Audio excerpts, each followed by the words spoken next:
It's making my eyes water, it's so intense. Just stop blinking.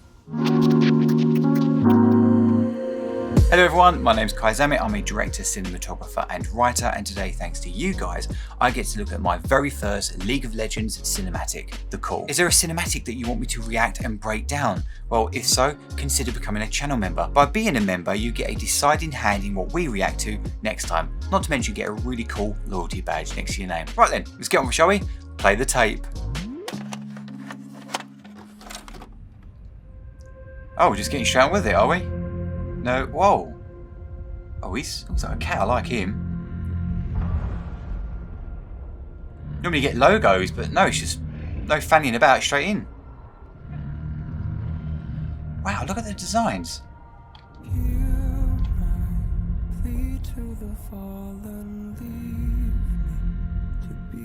Wow, the visuals of it.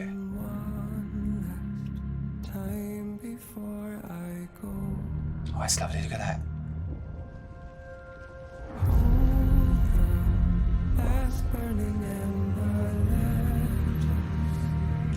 Loving the lighting, really low key look.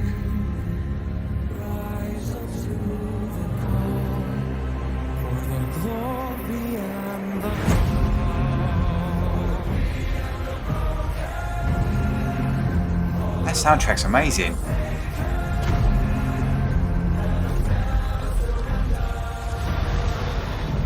What? Oh wow. Whoa! Oh wow, she's cool, I like her.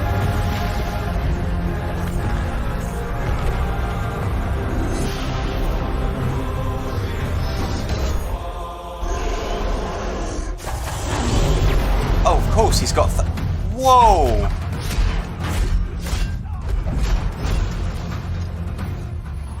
This is amazing!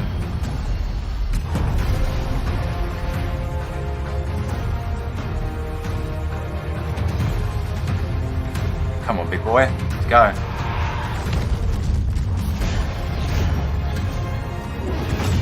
Okay, cool, he gets him, duke it out. I love that design, that polar bear.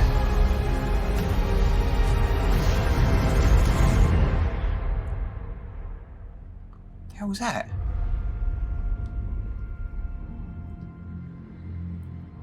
Oh, this must be the calm part of the bridge before the storm.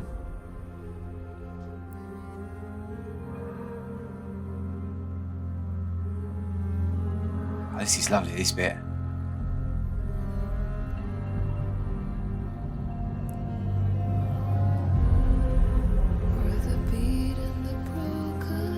I have no idea what the hell's going on, but I'm in love with it.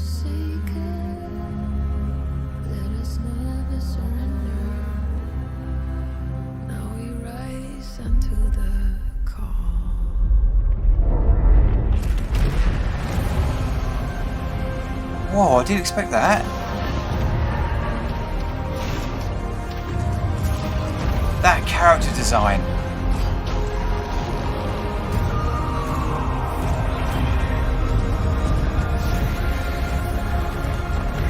Mate, this is so epic.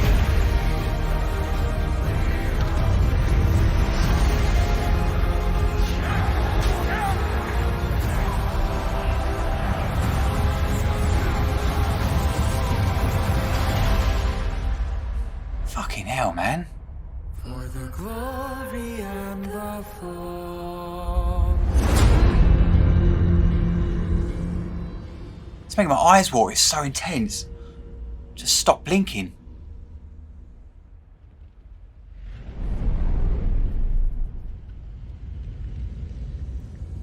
League of Legends.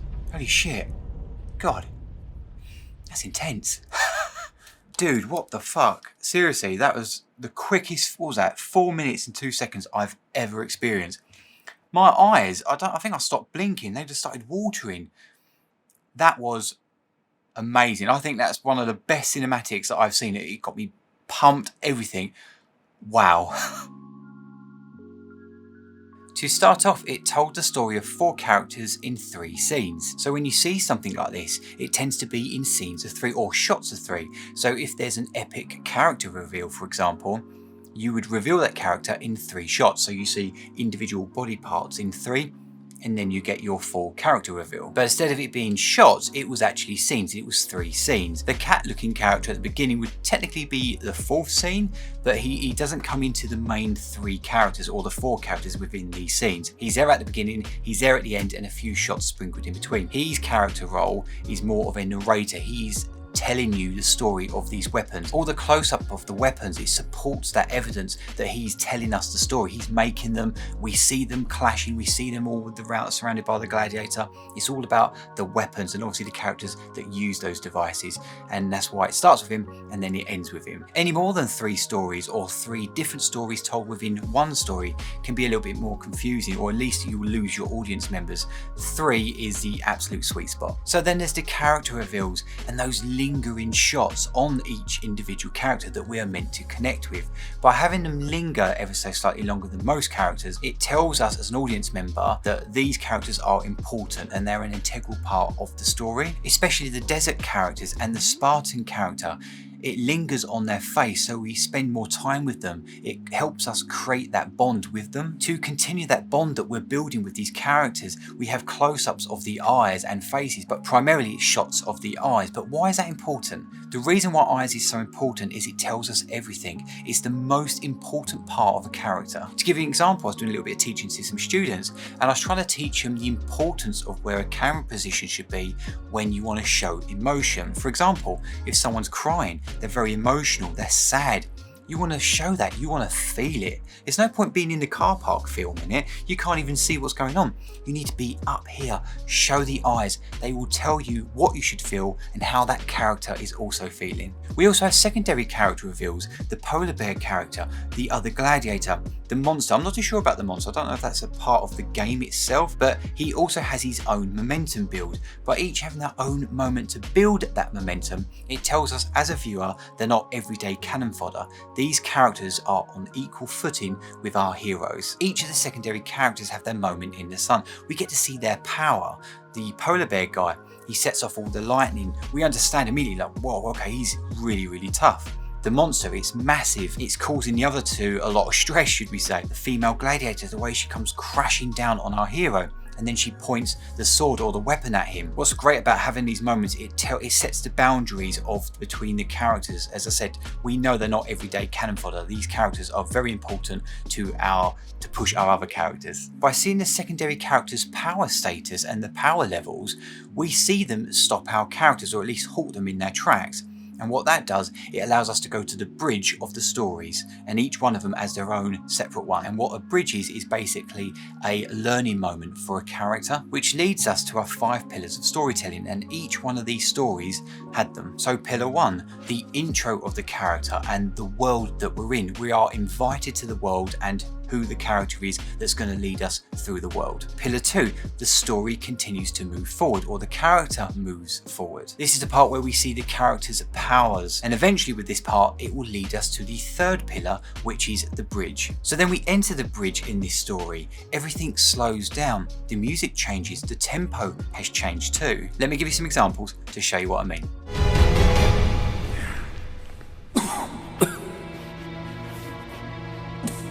Is that it?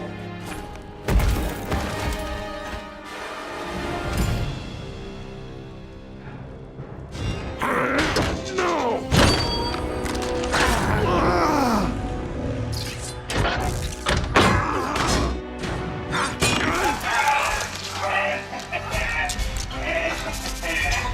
How does it feel to be obsolete?